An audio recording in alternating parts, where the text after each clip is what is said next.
Pagkagat ng dilim, lumabas si Raya sa kastilyo upang harapin si Melissa sa kakahuyan. Pagdating niya sa tagpuan ay nagpalinga-linga siya sa paligid. Ilang minuto ang nakakaraan, biglang sumulpot si Melissa sa likuran niya na nagmula sa kung saan at seryoso nakatitig kay Raya. "Lalo kang sumigla," wika ng babae. "Salamat sa'yo," maiksing sagot ni Raya. Hinawakan ni Melissa ang enchanted bracelet na binigay ni Melissa kay Raya bago ito umalis. "Palagi kong itong suot. Hindi ko na matandaan kung kailan ako huling nanaginip ng masama." Nakangiting pahayag ni Raya. "Pero parang hindi ka naman masaya. Bakit ganun?" Tanong naman ni Melissa. "Masaya ako kung hindi ko kailangan magpanggap." Malungkot na sagot ni Raya. "Magpanggap?" Napakanut-noo si Melissa. "Na ako'y isang mapagmahal na anak ni Argo kahit napupuot ako sa kanya." Sagot ni Raya. "Naisip mo ba ang isang bagong mundo, Raya? Isang lugar kung saan wala ang iyong ama?" Seryosong tanong ni Melissa. "Minsan," matipid na tugon ng prinsesa. "At yun ba ang gusto mo?" Saad ni Melissa. "Minsan na ako nagkaroon ng pagkakataon na maging mersenaryo niya." Wika ni Raya. "At ano ang pumipigil sa'yo?" Tanong pa ni Melissa. Tumalikod si Raya. Halatang hindi mapakali at naguguluhan. Lumapit si Melissa. "Hindi ko alam. Naniniwala akong inaalagaan niya ako. Pero hindi na ngayon. Wala siyang pakialam kahit kanino." Sabay harap ni Raya at ipinakita ang isang luha sa mata at madilim na aura sa kanyang maamong muka. "Kaya gusto mong sirain si Argo at tapusin ang paghahari niya?" Ani ni Melissa. "Higit sa ano pa man. Ngunit hindi na mahalaga kung ano ang gusto ko. Ang kinabukasan ay hindi ko na nasasaklaw." Lintaya ni Raya. "Mali ka, Raya. Minamaliit mo ang iyong kahalagahan. Ang mga desisyon na gagawin mo ngayon ay magbabago sa hugis ng lahat ng bagay na darating." Mahabang turan ng babaeng mangkukulam. Nagtaka ang prinsesa. "Anong ibig mong sabihin?" Seryosong tanong ni Raya. Malawak na ngumiti si Melissa. "Kanino ka kakampi, Raya? Didikit ka ba kay Argo? O sasama ka sa akin? Handa ka bang tulungan akong dalhin ang kanyang pagbagsak?" Mabigat na tanong ni Melissa at inikutan ito ng dahan-dahan si prinsesa. "Nakahanda ako," matigas na sagot ni Raya. "Hindi ka maniniwalang kung gaano kahalaga sa akin na marinig ang bagay na yan." Nakangiting sabi ni Melissa at hinawakan ang mukha ni Raya. Nanginginig ang mga mata ni Melissa at nahimatay si Raya sa mga bisig ng babae. Inihiga siya ni Melissa sa lupa at nagsimulang gumuhit ng isang bilog sa paligid ni Raya gamit ang isang stick habang ito ay umuusal ng makalumang orasyon. Nagsimulang lumiwanag ang katawan ni Raya kasabay ng paglutang niya sa hangin na animoy binubuhat ng isang manipis na ulap. Nagising si Raya sa ibabaw ng kanyang kama kinaumagahan. Bumangon siya agad at pinipilit balikan ang mga nangyari kagabi bago siya nahimatay. "Magandang umaga, Raya!" Nakangiting bati ni Michelle. Di sumagot ang prinsesa at tulala lang ito. Nagtaka naman sa amo ang dalaga. "Raya? Raya?" Ukaw ni Michelle.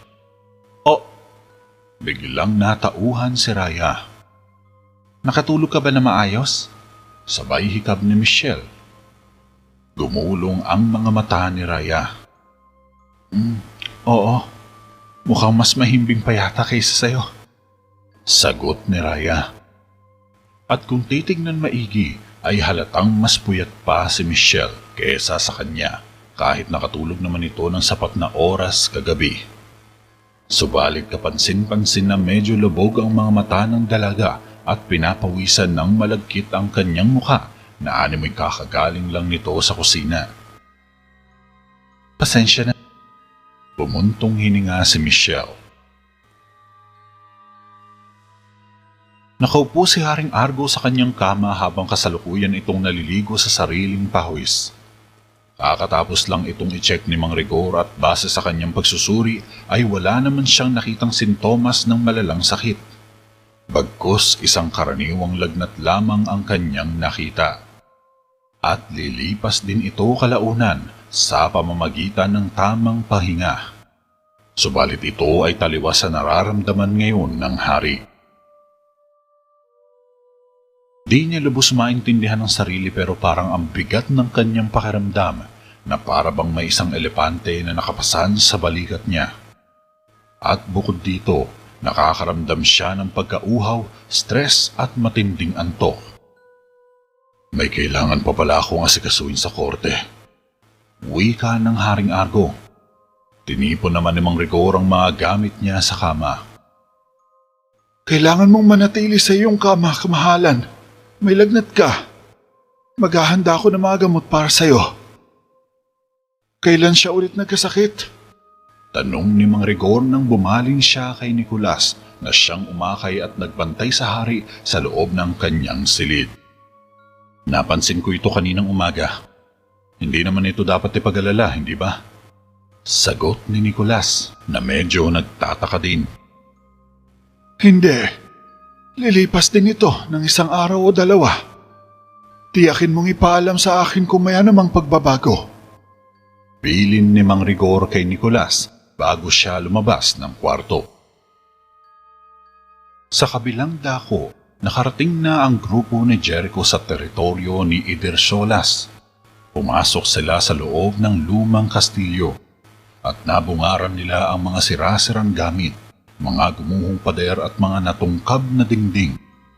Dahan-dahan lang silang naglalakad sa main hall patungo sa central corridor. Tinukot nila ang mga sandata habang nakikiramdam sa paligid. At habang binabagtas nila ang isang passage sa central corridor, ay kapansin-pansin na parang hindi mapakali si Javier sa isang tabi. Parang nalalabuan siya sa atmospira ng lugar at pakiramdam niya ay may hindi tama, lalo na ang paggalaw at pag-iiba-iba ng direksyon ng hangin. Biglang napalingon si Javier nang may marinig siyang kakaiba sa likuran habang ito ay nakasunod sa likod ni Jericho. Anong ingay yon? Tanong pa ni Javier. Anong ingay? Taka naman ni Jericho. Isang uri ng nanginginig na tunog. Ani ni Javier. Baka yung mga tuhod mo kumakatok. Sagot ni Jericho. Gumulong lang ang mga mata ni Javier. Umupo naman si Michelle sa isang silya. Naghihintay kay Mang Rigor na bigyan siya ng lunas. Nagpunta siya kaagad sa manggagamot dahil hindi niya makayanan ng kakaibang nararamdaman. Katulad ng hari ay ganoon din ang nararamdaman ni Michelle. Pawisan siya at bahagyang nag-iinit ang pakiramdam. Natatakot ako na baka kumalat pa ang sakit na ito. Ikaw ang ikalimang tao na nakita kong may simptomas nito ngayon. Ani ni Mang Rigor habang hinahanap sa alsente ang isang potion. Sigurado ako na wala lang ito. Sagot naman ni Michelle. Di sinasadyang masagi ni Mang Rigor ang isang bote at nabasag ito sa sahig. Anak ng tatlong baka naman! Napayuko si Mang Rigor para pulutin ang basag na bote. Biglang tumayo ang matanda. Kukunin ko na lang yan mamaya. Sa palagay ko, kailangan ko rin ng kaunting gamot sa aking sarili. Kung mahanap ko man ang hinahanap ko. Sambit ni Mang Rigor at naghanap muli ng gamot sa alsante pero bakas naman sa mukha ang pagkalito.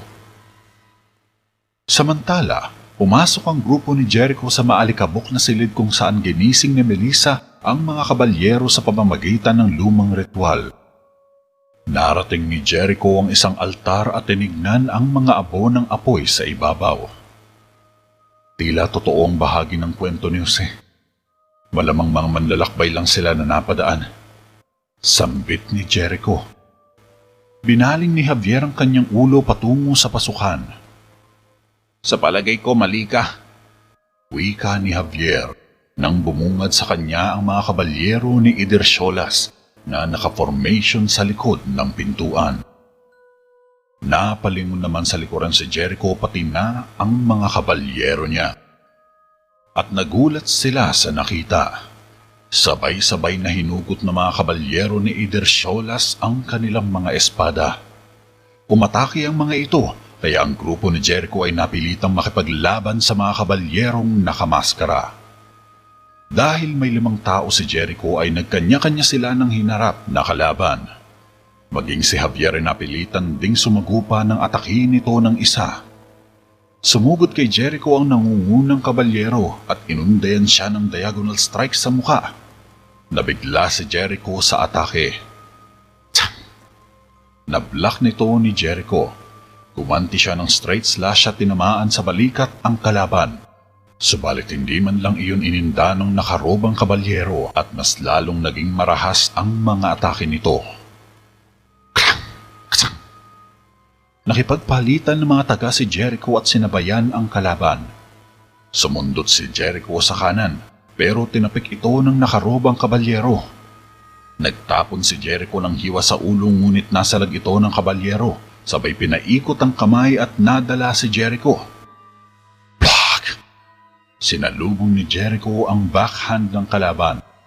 Napaatras siya ng ilang lipa ngunit hindi siya nagpatinag at sumugod sa kabalyero. Nagpakawala ng straight left, subalit na block lang ito. Nagulat si Jericho nang maghagis muli ng diagonal strike ang kabalyero. Mabuti na lang ay nakaiwas agad si Jericho kundi ay nahati na ang katawan niya. Naghagisan muli sila ng mga taga. Tumusok si Jericho sa tagiliran. Nakaiwas ang kabalyero. Nagtapo ng hiwa ang kalaban at nasalag ni Jericho sabay sumundot ng strikes. Napahawak sa balikat ni Jericho ang kalaban nang tumagos sa likuran ang espada. Ungol nito na nakayuko. Subalit nanlaki ang mata ni Jericho nang tumingin ito sa kanya at kumilos na parang hindi nasaktan. Nagbitaw agad ng hammer jam ang kabalyero. Dali-dali namang itong sinalag ni Jericho pero napaluhod siya dahil sa puwersa ng impact. Nakapagtagisan ng lakas si Jericho. Bigla niyang ibinaba ang espada at inikot sabay nagbitaw ng malutong na uppercut. Sumugod naman kay Javier ang isa. Naghagis ito ng slash ngunit nakayuko si Javier. Dumistansya ito sa kalaban at dumikit sa wall.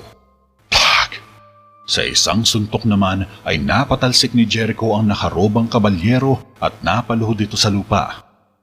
May isang sumundot sa likuran ni Jericho pero nakaiwas siya at tinusok agad ang sikmura ng kalaban.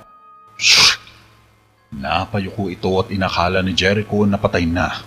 Pero bigla na lang itong bumangon at napaatras sa gulat si Jericho. Naiwan ni Jericho ang kanyang espada sa bituka ng Undead Knight.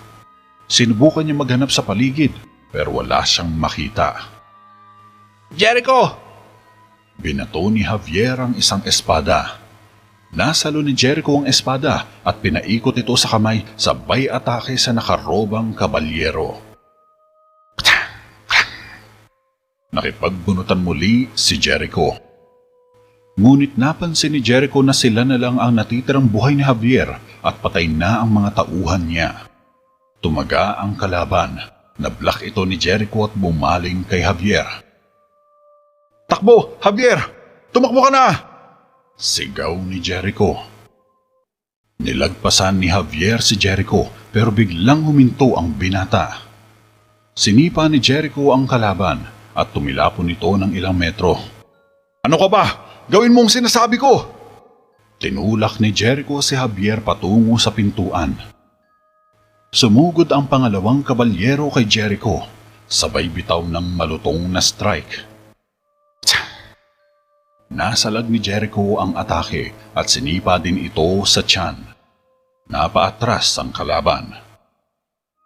Umatake ang pangatlo at nakipagbalyahan si Jericho ng straight left and right dito. Biglang nagbitaw ng diagonal slash ang kalaban. Sash! Yumuko si Jericho. Tumakbo siya palapit kay Javier na naghihintay lang sa pintuan para sa kanya. Nag-formation muli ang mga nakarobang kabalyero at sabay-sabay na lumapit kay Jericho. Lumaban si Jericho sa pintuan at walang takot na hinarap ang mga undead na kabalyero. Subalit naipit na sila sa likod ng pintuan ni Javier. Dahil dito, walang choice si Javier kundi gamitin ang kakayahan. Umusal siya ng spell at nagkaroon ng pagyanig sa loob ng silid. Hinila niya si Jericho palabas ng kwarto habang gumuguho ang kisame at naipit sa loob ang mga kalaban.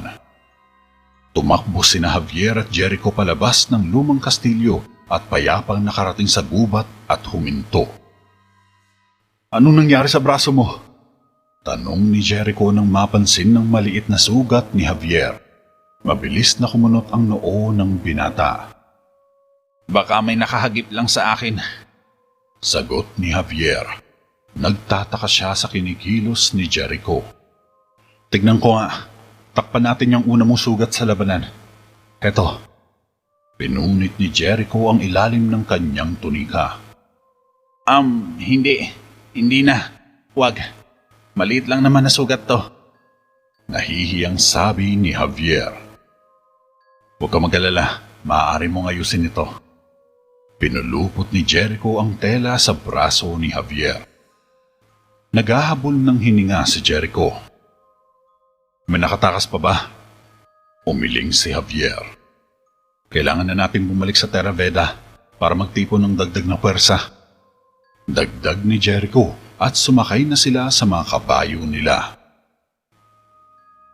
Lumipas ang isang araw, bumaba sina Javier at Jericho sa pasukan ng bayan kung saan nakitang nakahilata ang mga gwardya. Patay na ba sila? Nag-aalalang tanong ni Javier. Lumapit si Jericho sa isa sa mga bantay. Hindi, humihinga pa sila.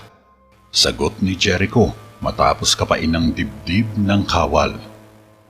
Tumingin sa paligid si Javier at halos lahat ng gwardya ay nakahandusay na at walang malay. Anong nangyari sa kanila? Takang-taka si Javier sa nangyayari. Hindi ko alam. Tugon ni Jericho. Tumakbo sila sa main square kung saan nagkalat pa ang mga nakahandusay na gwardya at mga kabalyero sa plaza. Nakakalat ang mga ito sa paligid na parabang hinagupit ng malakas na bagyo o inanod ng rumaragas ang baha. Ano ba ang nangyayari? Naguguluhan na si Jericho. Isang kabayo ang biglang pumasok sa square na may dalang kariton. Ang tsuper ay mahimbing na natutulog sa kariton. Lumapit dito sina Jericho at Javier. Chinek ng prinsipe ang kalagayan ng lalaki ngunit ganoon din ang status nito sa iba. Tulog at walang malay. Tatawagin ko si Tio. Tumakbo kaagad si Javier. Umakyat siya sa hagdanan subalit laking gulat niya sa nadatnan sa palasyo. Jericho! Sigaw agad ni Javier. Kaagad na sumunod si Jericho kay Javier at laking gulat nito sa nadatnan.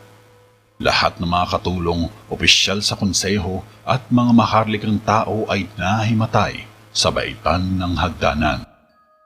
Isang nakakakilabot na bagay at niwala sa kanila ang maaaring makapagpaliwanag sa nangyayaring kababalaghan ngayon.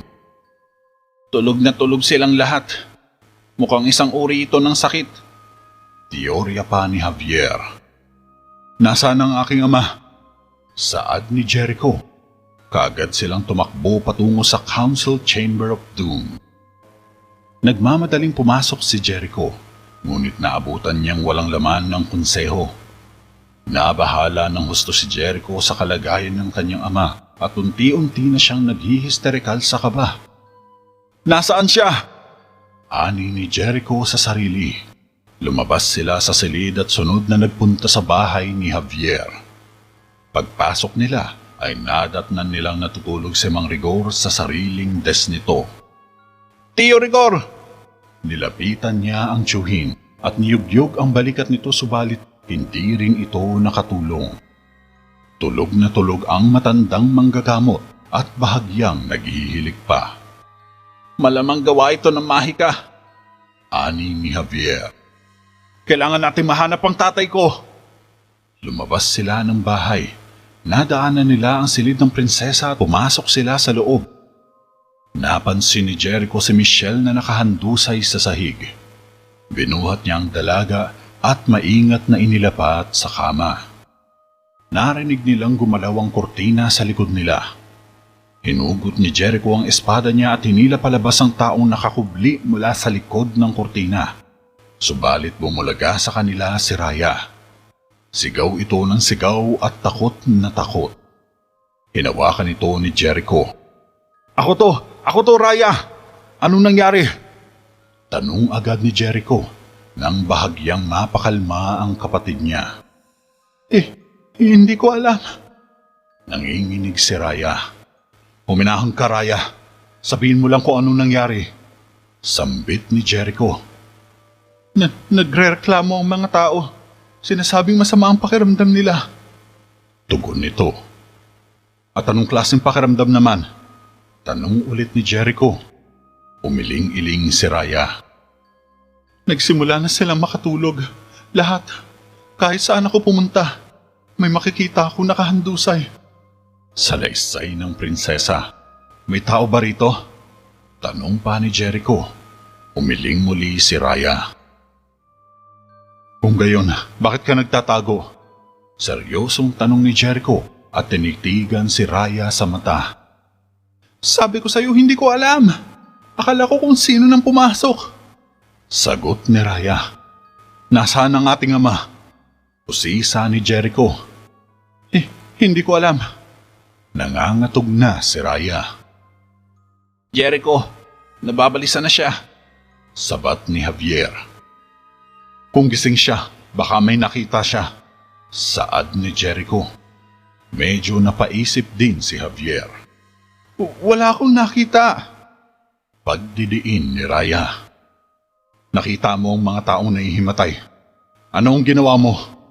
Medyo mataas na tono ni Jericho.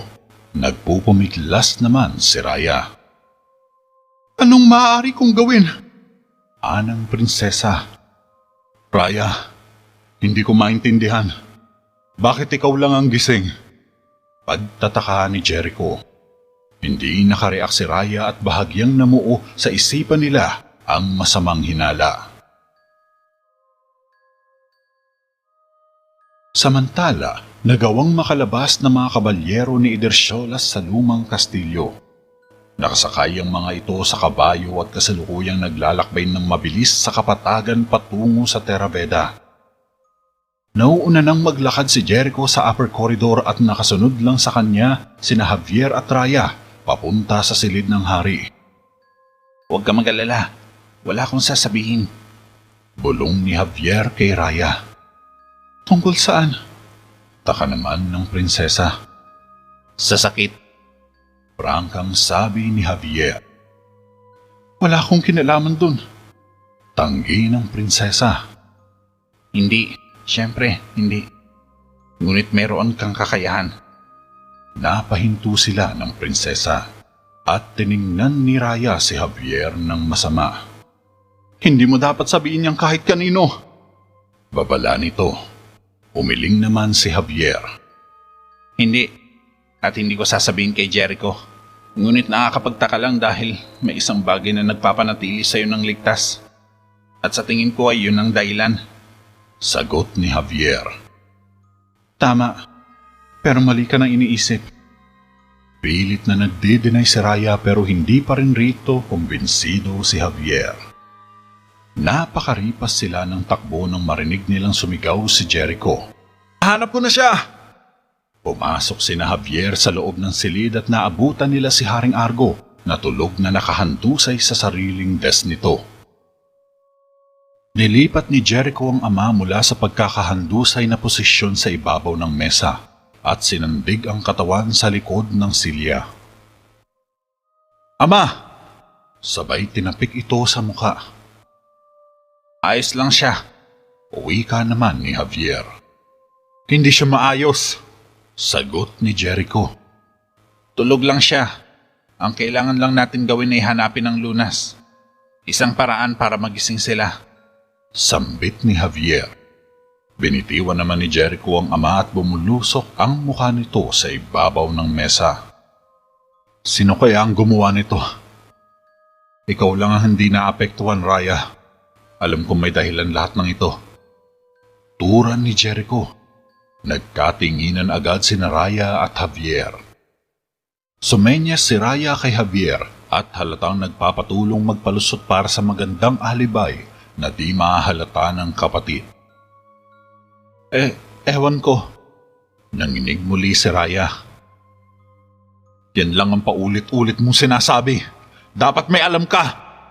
Lumapit si Jericho kay Raya. Hindi ko nga alam. Isa-isa na lang sila nakatulog. Pagdidiin pa ni Raya. Halata naman. Nang magsimula siya makaramdam ng sakit, binigyan siya ni Tio Rigor ng gamot. Tama, di ba? Sabat ni Javier at napatingin sa kanya ang magkapatid. Kailan siya nagkasintomas? Hindi niya sinabi yun kanina. Wika naman ni Jericho. Isa siya sa mga huling naapektuhan. Kahit papaano ay nakatulong ang lunas. Paliwanag ni Javier. Kumunot ang noo ng prinsipe. Paano naman ang iba? Takaan ni Jericho. Saglit na nag-isip nang isasagot si Javier habang balisang-balisa naman ang tingin ni Raya sa kanya at naghihintay ng sagot si Jericho. Noon ay may iniindang sakit si Tio. Hindi siya nagkaroon ng pagkakataong manggamot ng iba. Palusot ni Javier. Nakahinga ng maluwag si Raya at animoy nabunutan ng tinik. Napabugan naman ng hangin si Jericho. Pumunta na tayo at tignan kung mahanap mo ang lunas. Maghahanap ako ng mga palatandaang may buhay sa ibabang bayan. Raya, manatili ka lang rito. Ikaw nang bahala magbantay kay Emma. Panatiliin mo siyang ligtas dito. Protektahan mo siya hanggang sa kahuli-hulihang hininga mo. Naiintindihan mo ba? Maotoridad na utos ni Jericho at inabot ang espada niya kay Raya. Lumabas sina Jericho at Javier sa silid upang maghanap ng solusyon sa nangyayaring fenomena sa kanilang kaharian. Nakaupo naman si Raya sa harap ng desk ng hari. Nanginginig siya nakatitig sa kanyang ama. May pagkakataon na siyang kilitin ng buhay nito pero nalilito siya sa gagawin o kung itutuloy pa ba niya ang plano. May ilang bagay siyang na-realize ngayon kaya medyo nag-aalangan na siya sa gagawin. Samantala, nakipagkita naman si Melissa sa mga undead na kabalyero ni Erdisholas sa gitna ng kakahuyan. Tahimik at walang kakibu-kibo ang mga nakarobang kabalyero na nakatingin lang kay Melissa. Bumaba sila ng sabay-sabay sa mga kabayo at yumuko ng naka-pyramid formation sa harap niya. Malawak nang ngumiti si Melissa habang ito ay nakasakay sa kabayo niya. Sa kabilang dako, pinagbubuklat naman ni Javier ang magic book niya sa harap ng natutulog na tiyuhin. Nakakita siya ng isang spell. Sa tingin ko, ito ang gigising sa'yo. Sabay inusal ni Javier ang spell. Biglang bumangon sa desk si Mang Rigor na may nakakalokong ngiti. Napangiti rin ng mabilis si Javier. Tio! Lumapit si Javier at nilapag sa mesa ang aklat. Sinuring mabuti ang tiyuhin pero blanko lang ito na nakangiti na parang timang. Medyo nagtaka naman si Javier. Tio Rigor? Kinaway-kaway ni Javier ang kamay sa mga mata ng tiyuhin. Di ito umiimik. Sige. Sabay nagbuklat uli siya ng pahina sa libro at nakakita ulit siya ng spell. Maaari ding subukan ito. Umusal si Javier sabay kinumpas ang kamay sa nakatulalang tiyuhin. Nabuwal sa upuan si Mang Rigor habang nakangiti itong nakahiga sa sahig. Napabugan ng hangin si Javier. Lumapit siya at pinatong sa upuan ang magic book niya. Sige na Tio, bumangon ka na riyan. Kailangan kita ng gising. Ngunit nakatitig lang sa kanya ang tiyuhin na may nakakalokong ngiti na parang nang aasar pa. Kailangan ko talaga ng tulong mo. Bumuklat muli ng pahina si Javier. Heto na!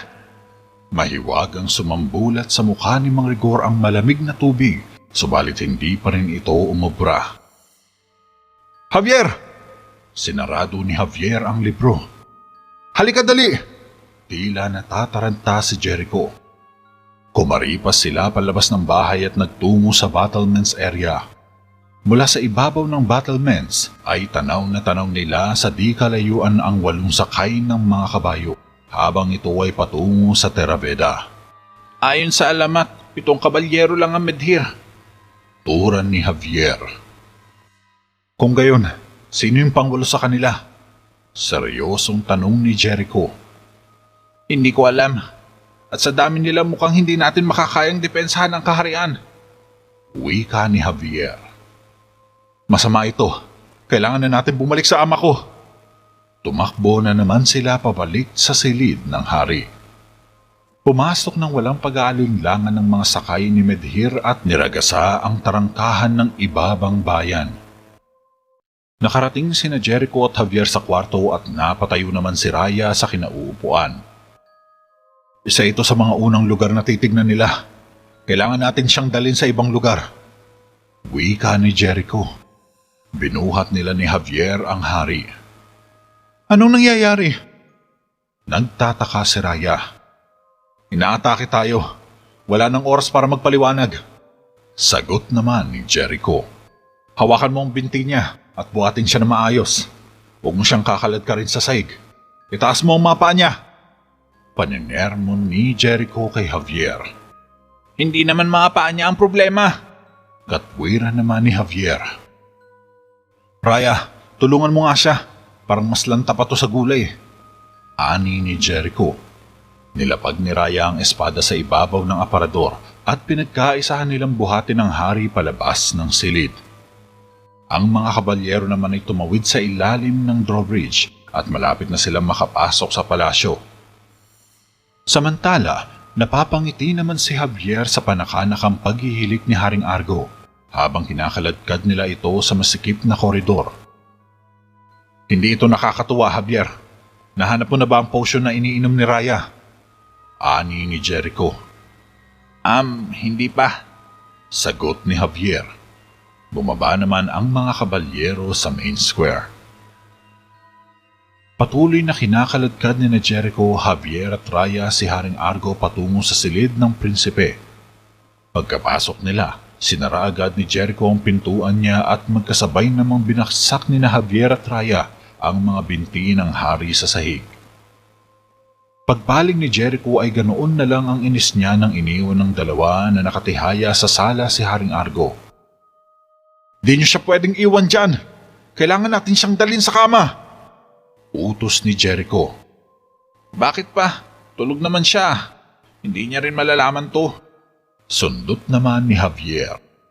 Javier! Mataas na tono ni Jericho. Sige, kukuha ako ng unan. Dali-daling tumakbo si Javier sa kama ni Jericho. Siya ang hari! Sigaw ng prinsipe. Sige, 2 unan. Napailing na lang si Jericho sa inis. Naglagay sina Javier at Jericho ng mga upuan sa ilalim ng ulo ni Haring Argo. Suray-suray si Jericho habang tumatayo ito. Ayos ka lang ba? Pareho ba tayo ng nararamdaman? Medyo hinihingal si Jericho.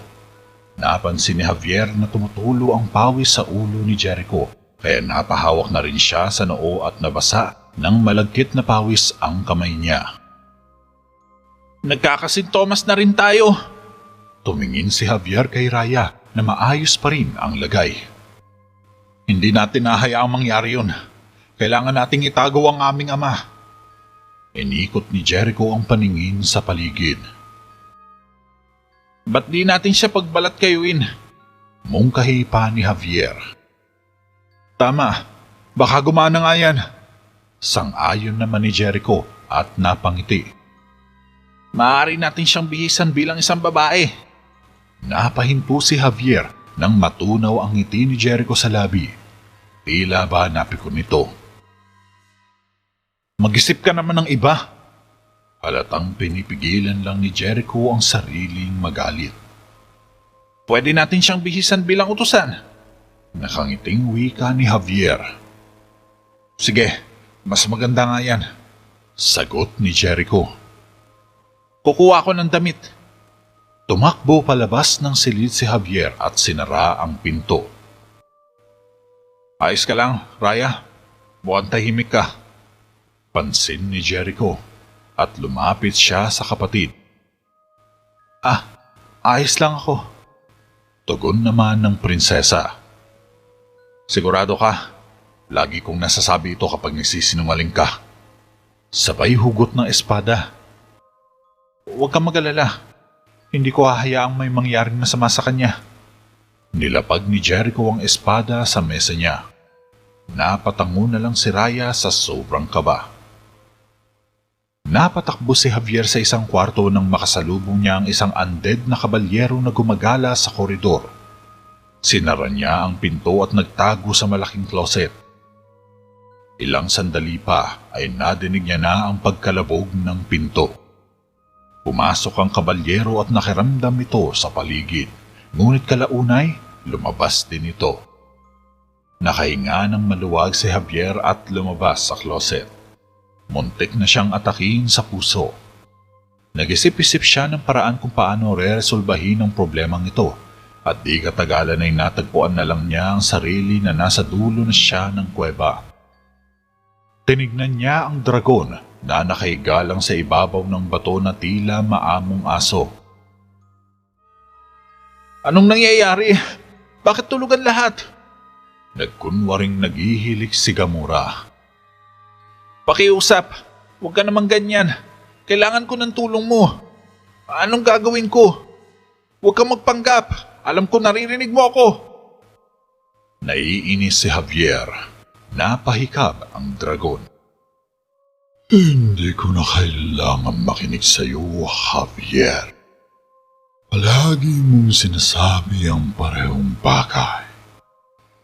Tulungan mo ako at gayon pa man, tumatanggi kang magbigay ng anumang kapalit. Ngayon ay harapin mo ang mga kahihinatnang ng desisyong iyon. Malapit nang magwakas ang Terraveda at wala kang magagawa tungkol dito. Wika ni Gamora na may bahid ng pagtatampo. Alam ko na nga akong palalayain kita at gagawin ko yun. Sagot ni Javier.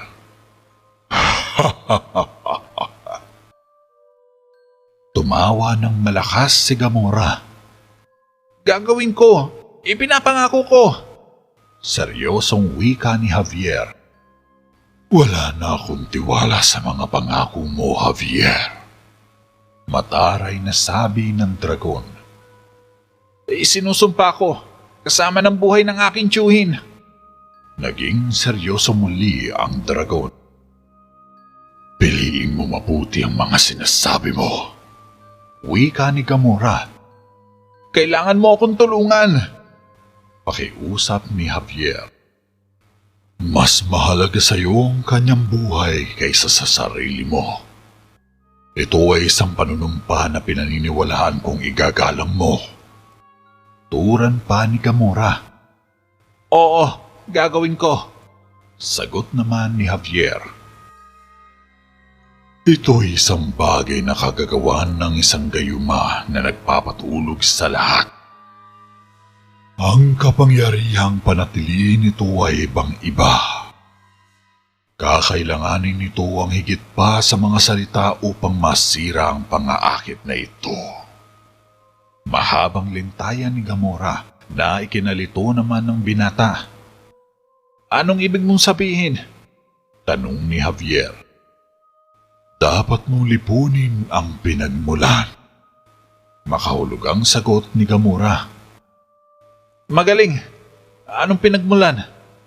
Ani ni Javier. Hindi ano, kundi sino. Ang ganitong mga mahiwagang tataga ay nangangailangan ng isang sisidlan.